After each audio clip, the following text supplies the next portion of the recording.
आज मैं आपके सामने कुछ ऐसा शेयर करने वाली हूँ which happens inside the door. Like जितने हायर हम लेवल पर जाते हैं वहां पर जो भी व्यक्ति ऊपर बैठा हुआ है वो एक इंसान को सोचकर कोई भी डिसीजन नहीं लेगा, चाहे वो परिवार का मुखिया है, चाहे वो एक क्लास का हेड, क्लास इंचार्ज है, स्कूल हेड, प्रिंसिपल है, या मैनेजमेंट टॉप है, या देश के नेता हैं, या जो भी whosoever is on top, he or she has to think about everyone.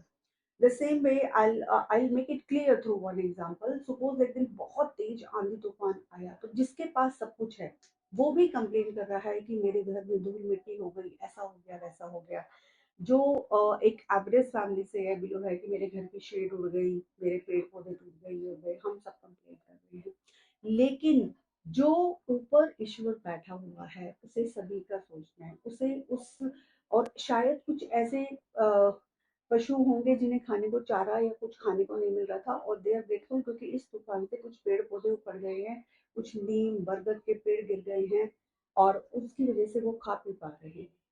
कभी कभी बरसात के होने से हमें परेशानी हो रही होती है, लेकिन वही बरसात कुछ किसान और कुछ खेती में लाभदायक होती है।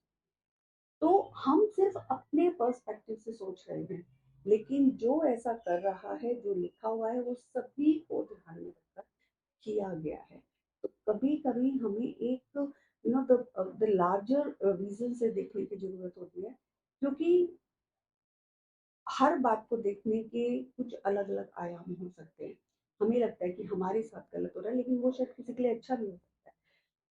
कोई आप कंपटीशन में जाते हैं तो एक भगवान के पास तो दो लोग हैं ना, एक कह रहा है मुझे जिता दो, दूसरा कह रहा है मुझे जिता दो। भगवान किसके पैर सुनेगा? एक को तो हारना ही होगा।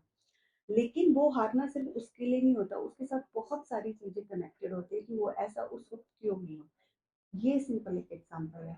हर हायर लेवल पर अगर कोई डिसीजंस लिए जाते हैं तो उसके पीछे बहुत सारे पैरामीटर्स होते हैं, बहुत सारे लोगों की एक्सपेक्टेशंस कह सकते हैं, उनके वर्क का रिजल्ट होता है, एंड सो मेनी थिंग्स। तो एकदम से क्विकली किसी चीज से डिस्टर्ब मत होइए, ठंडे दिमाग से सोचिए कि अगर कुछ भी हुआ है तो उसके पीछे क्या क्या रीजन है।